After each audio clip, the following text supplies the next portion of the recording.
different bag when we start to talk about our inability to sustain and maintain the relationship. It's more than just, I'm not interested in this person anymore. Like we just hop in and hop out so easy. But why? Is it that we fail to acknowledge the spiritual bond? Is there a lack of spiritual bond? What does that mean, a spiritual bond? I mean, for me, I don't even know if I know. I don't know if I know what a spiritual bond is.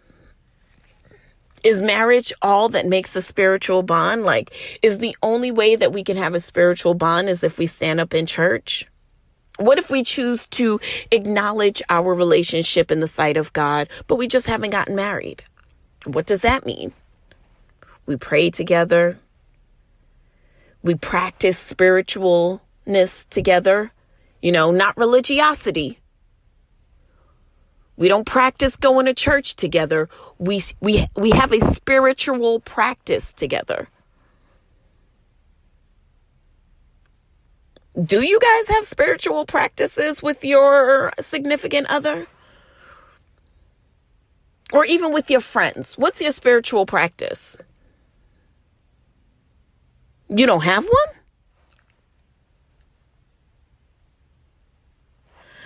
I think for me, my spiritual practice for the people that I'm in relation with is not just, you know, me praying for them and praying for our relationship, but me also praying that as long as I can be a blessing to them, that's how long I want to be around.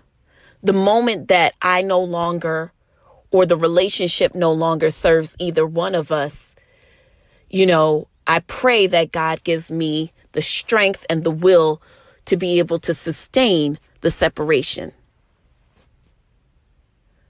Yeah, that's how I feel. Or at least that's how I would picture it. You know? And that to me is a spiritual practice that I engage with.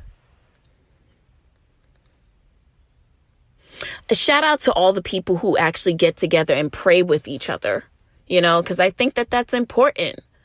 You know, it's not just, oh, we get high together and we drink together and we eat together, but we are vulnerable with each other.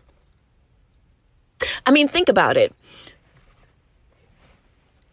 Most times, a relationship starts to skid off the rails when two people stop being vulnerable with each other. When I can no longer tell you that I'm hurt because I feel like you chose someone else. Or I'm hurt because I don't feel like you saw me. And that's what we want out of relationships. We want to be seen. I want to know, do you see me? Do you hear me? Do I matter?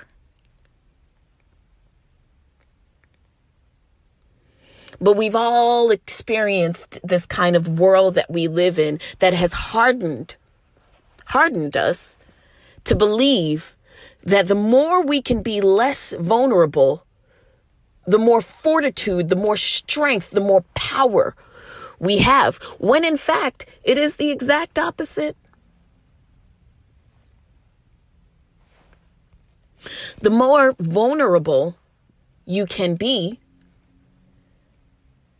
the more likely you are to sustain the relationship. And that vulnerability has to come from two ways. The sacrifice has to be a two-way street. Somehow, not just in marriage in this country, but in relation to one another, we've lost the spiritual.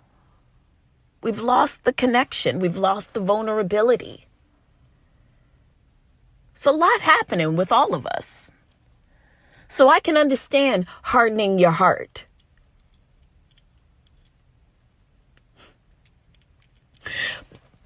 I'm a firm believer that if a relationship is not truly over, if you haven't really prayed about it and understood that the relationship no longer serves either one of you and can accept kind of going your separate ways in peace, you could be watching a blessing walk out of your life. You don't know what God has in store for this person in your life.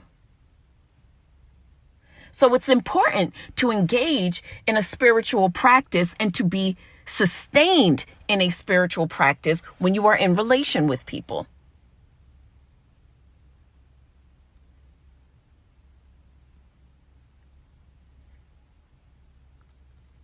It's important for you guys to be vulnerable. It's important that there isn't a power struggle. It's important that your ego isn't what's driving the need.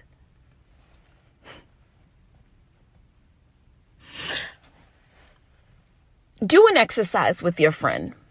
Do an exercise with your loved one. Ask them if they love you. And if they respond yes, ask them what it is that they love about you. What do they mean when they say that they love you? What do they mean? Ask yourself that same question for them. What do you mean? Is it a feeling?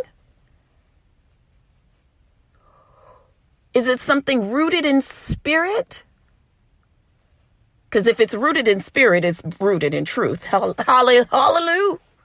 Okay? Is it rooted? Like, what is your root in love? Like, what do you mean? So you feel a way about me? So what happens when you don't feel that way anymore?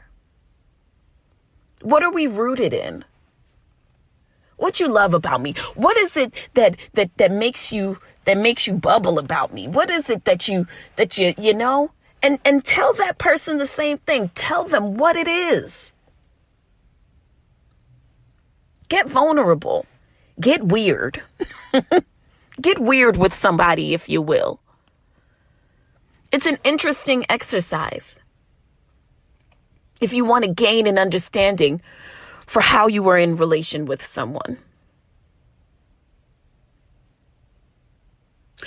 Pray for them. Pray for your placement in their lives.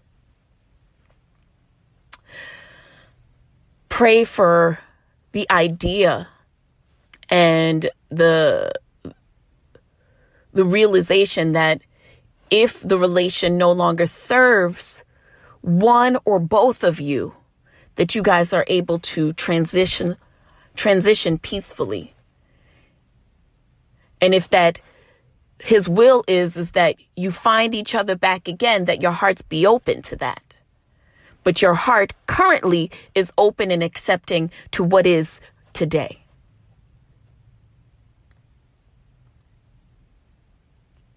See, everything that you want, you have to be.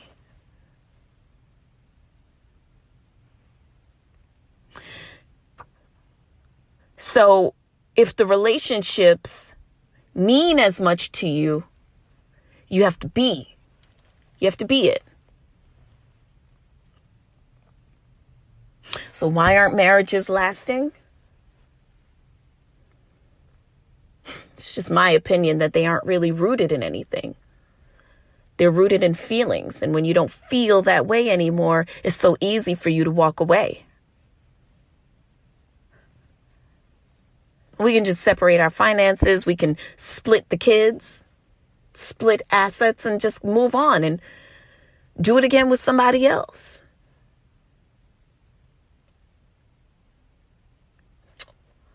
You can take the time to find out what is your relationships rooted in. And if you believe that you can change the discourse,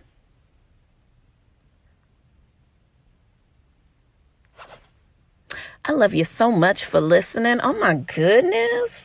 That's our time. That's my time, kids. I gotta go. Ba da da da da.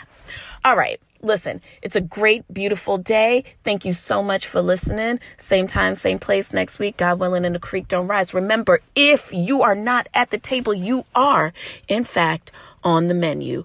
Peace.